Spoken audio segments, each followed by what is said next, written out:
Et dans le Focus, on parle reconditionnement et seconde main. C'est vrai que les Français deviennent des pros de l'économie circulaire. Ils rachètent des produits de seconde main et comme ça, ils se créent du pouvoir d'achat. Oui, tout à fait. Pour les foyers français, freiner la baisse de son pouvoir d'achat, c'est une chose, mais se recréer de nouvelles sources de revenus, puisqu'on s'aperçoit finalement que bien souvent, ça n'est pas que son salaire ne suffit pas, mais on peut commencer à gagner un petit peu de revenus supplémentaires grâce à la seconde main.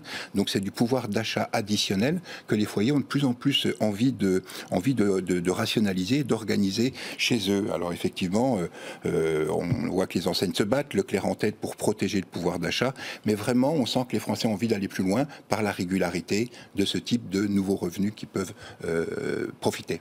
Et puis on voit Vide-Grenier, Le Bon Coin, encore Vinted, EasyCash, il y a plein d'enseignes, hein. C'est le boom du reconditionnement. Oui, et puis avant c'était occasionnel, on va dire, on le faisait une fois de temps en temps au printemps parce qu'il faisait beau, on vidait sa cave, voilà. Alors que là on commence à rencontrer de vrais professionnels, amateurs bien entendu, mais des vrais professionnels qui font des vide-greniers très très régulièrement ou qui ont institué un petit peu ce business qui est un business honnête, hein, il n'est pas absolument pas à remettre en cause, mais clairement oui, ils se mettent à se créer leur propre business, leur propre cycle de vie des produits qu'ils achètent traditionnellement.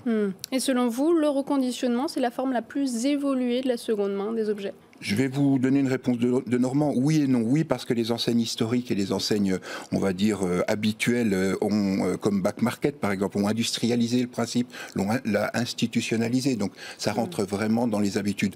Mais non, ce qui est le deuxième aspect de ma réponse, parce qu'on commence à s'apercevoir, et la DGCRFF est très, très vigilante sur ce point, que certains marchés, notamment les pièces automobiles, les smartphones ou ce genre de choses, sont un peu désorganisés. Il n'y a pas que de la seconde main ou du reconditionné dedans, ou alors des fois reconditionné avec des pièces qui ne sont pas forcément les pièces constructeurs.